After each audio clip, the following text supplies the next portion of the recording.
Die Nachmittagsruhe auf der Edelrauthütte gibt Much Weißsteiner, dem Hüttenwirt, die Gelegenheit, auf den Hausberg zu steigen.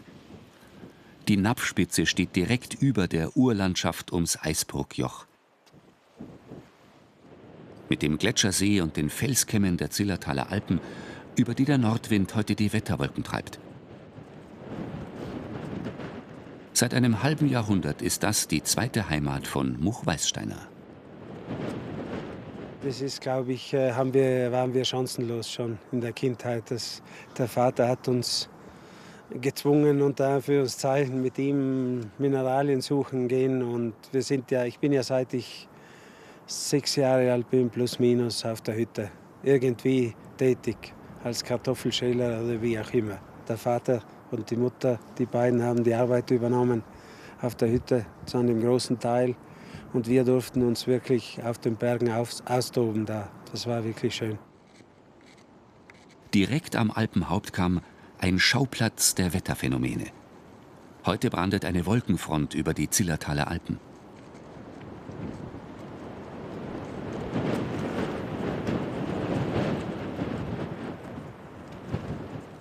Es gab Tage, da schien die Welt unterzugehen. Und dann ging wieder die Sonne auf. Auch mit über 80 steigt Muchs Vater, Toni Weißsteiner, noch zur Hütte auf. Ein Fahrweg endet tief im Pfunderer Tal an der Eisbruckalm. Unzählige Male ist er hier heraufgekommen.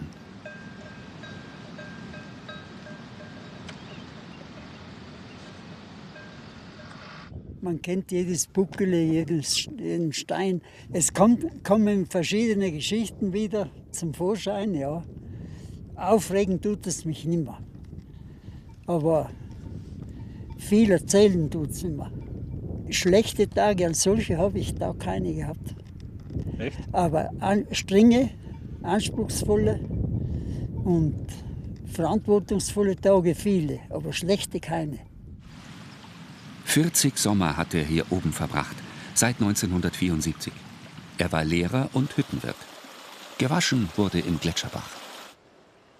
In der Anfangszeit haben sie alles selbst hochgetragen, dann auch mit Pferden. Jetzt kommt einmal im Monat der Hubschrauber. Aber die geduldige Ausdauer des Gehens und Tragens steckt in den Genen. Der soll dann Schnaps sagen. Grüß dich, Tati, servus. Bist du da bei dem Wetter? Schauen, wie es dir geht. Ah, wo? Sei. Ja. Schon schön, jetzt habt ihr ihn heraufgezwungen heute. Da muss er kommen. Nein, ist schon schön, wenn er kommt. Alles, was hier so steht, hat die Wurzeln von früher. Und auch das Bemühen und der Wille, da was Schönes hinzustellen, das kommt eigentlich von ihm her. Die Leute muss man lügen lassen, wie sie wollen. Es ist so, die alte Hütte ist mit mir gegangen, das alte ist alles weg. Jetzt ist das Neue da. Und macht es gut? Ja, lei gut. Höchste Zeit gewesen zu wechseln. Jetzt liegt er gleich viel. Ja.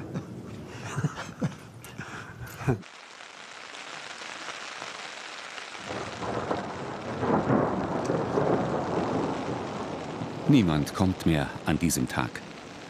Zeit auch fürs Hüttenteam zum Zusammensitzen. Von Erich, dem Koch, bis zu den Helferinnen.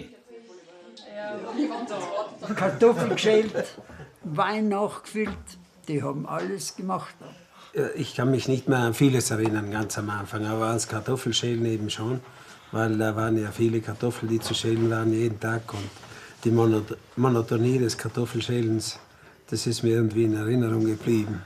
Aber ich kann mich auch viel erinnern an die vielen Sachen, die ich hochtragen durfte früher. Dosen. Ja. Auf 2545 Metern steht die Edelrauthütte im Eisbruckjoch mitten im Wetter. 1908 wurde sie von der Sektion Edelraute aus Wien als Stützpunkt gebaut. 2015 durch den modernen Holzbau eines Brixener Architekten ersetzt.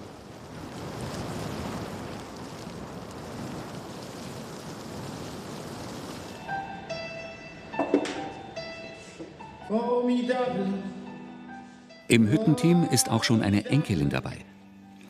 Die neuen Räume sind hell und klar, Stein und Holz die Materialien. Gemütlich und modern wirkt die Architektur. Wie Bilderrahmen öffnen sich die Fenster ins Draußen der Urlandschaft. Die Krapfen sind eine Spezialität, die schon Maria, die Mutter, eingeführt hat. Sie nutzen die Ruhe und bereiten das Menü vor.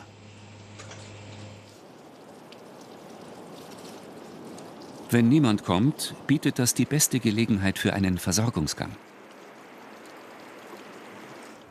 Tust du sowas gern, oder? Nicht mal ungern. Ja, es ist eine Abwechslung zur Arbeit in der Hütte. Man bleibt in Form. Die Kälte macht mir nicht so viel. Und das Gewicht bin ich ein bisschen gewohnt von früher. Über 50 Kilo ist nicht mehr lustig, aber bis 50 geht's gut. Ja? Das schaffe ich. Nein, es Dir geht der schon. Wind hier die Tränen in die Augen treiben. Ja, der Wind ist ein bisschen lästig. Da die Pfanne, die luft mich hin und her da, ab und zu. Aber sonst geht's gut. Wir haben ja ein Timing für den Hubschrauber von 4 Wochen. Von einem Hubschraubertag zum nächsten. Und zum Beispiel Eier, die haben ein anderes Timing. Nach 2 bis 3 Wochen sollen die aufgebraucht sein. Und die Pfanne da ist eine kaputt geworden. Und nur wegen der Pfanne bestellen wir auch nicht den Hubschrauber.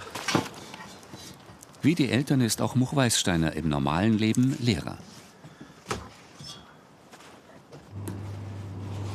Wie viel sind das jetzt? Das sind 350 zusammen. Da hast du den Rucksack drin. In dem 180 plus 90, 270. Schaut aber ein bisschen feucht aus, ne? Ja. Nee, ist alles intakt. Wir haben inzwischen herausgefunden, ja, wie wir die Eier am besten in den Rucksack bekommen. Da unten rein eine 90er Packung, die ist recht gut isoliert und dann obendrauf die anderen. Der Keller endet hier direkt am gewachsenen Felsen. Das schaut nicht so gut aus. Der Speck? Ja, das sieht super aus. Ja, es ist genau der richtige Schimmel, der drauf ist, weil es ihm hier richtig gut geht im Keller. Es ist die richtige Feuchtigkeit und der richtige Durchzug. Das ist das Urgestein. Das ist praktisch Fundament beim Ausheben, das Gestein, das eben da rausgekommen ist bei der Sprengung. Das ist genau ideal für den Speck und für den Käse. Früher stand hier ein einfacher Schutzbau. In Toni Weissteiners erster Saison 1974 kamen insgesamt 500 Gäste. So viel wie heute an einem Spitzentag. Der Alte hat sich ein Leben lang für die Hütte eingesetzt. Die alte Hütte war so, dass man sie nicht unterkellern konnte. Und außerdem war sie sehr instabil. Der hat so Stürme wie gestern so mitgemacht. Die ganze Hütte hat geschwenkt. Gell? Und wer oben in dem Lager so bei so einem Sturm gelegen hat, der hat genau mitgekriegt, dass die Hütte so weggedrückt wurde und wieder zurückfiel. Und neben der Arbeit gibt es hier noch die Steine. Aber das war eine große Leidenschaft, hier überall rumzugehen, oder? Wo warst du da hauptsächlich? Eigentlich auf allen Bergen, die wir da jetzt genau im näheren Umkreis sehen. Und das ist alles fündiges Gebiet. Unten im Tal befindet sich die Sammlung. Was ist das? Das ist ein Bergkristall, dass er jetzt so dunkel ist. Das liegt an dem Mineral, das außenrum ist. Das ist Chloriderde und da ist voll Titanit dran. Das ist selten und das war eine riesige Fundstelle.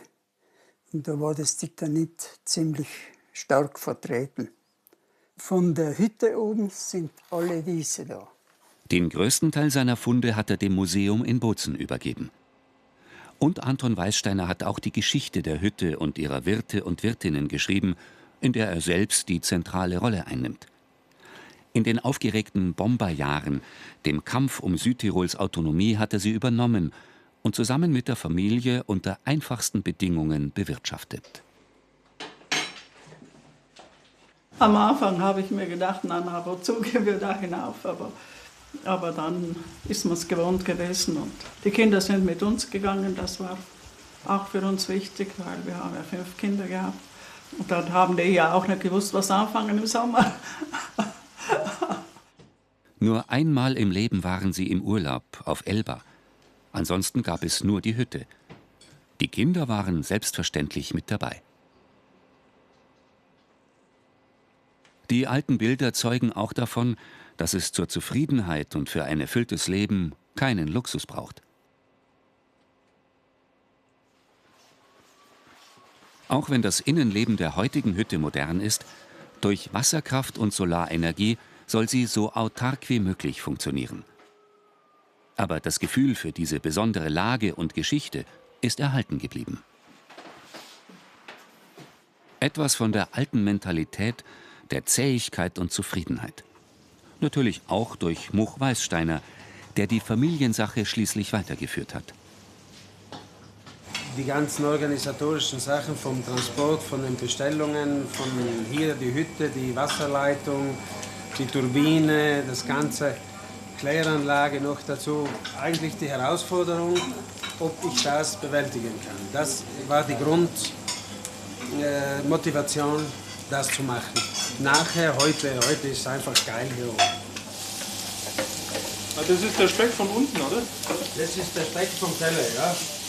Das ist genau der ist es.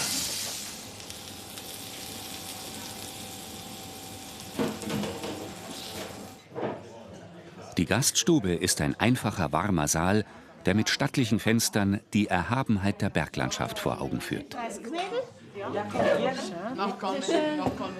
Wir haben uns die ausgesucht, weil wir gehört haben, der ist neu und der ist toll und hat einen super tollen, netten Hüttenwirt. Dann haben wir gesagt, okay, suchen wir uns um der Hütte herum eine Tour. Man sitzt im Warmen, draußen geht der Wind und man meint, man sitzt am Berg. Ein Ort, an dem die Zeit manchmal stillsteht.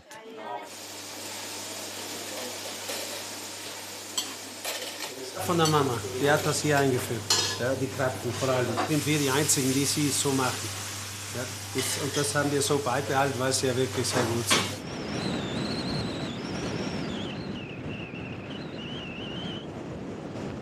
Dann klart es auf. Und als die meisten unterwegs und die Gäste versorgt sind, steigt der Hüttenwirt auf seinen Hausberg in den außerhalb der Region nur wenig bekannten Pfunderer Bergen. Die Heimat von Much Weißsteiner liegt ein Stück weit im Nirgendwo zwischen dem Zillertaler Hauptkamm und den Dolomiten.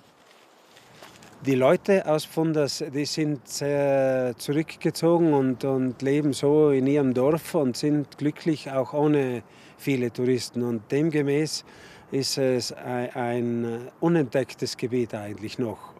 Sehr, sehr schön und sehr unentdeckt noch. Es sind nur gut 300 Höhenmeter von der Hütte auf die 2900 Meter hohe Nappspitze. Aber gerade heute, wo die Wetterphänomene die Landschaft unermesslich erscheinen lassen, zeigt sich, warum das Leben der Weißsteiners immer von Neuem in diese Berge führt.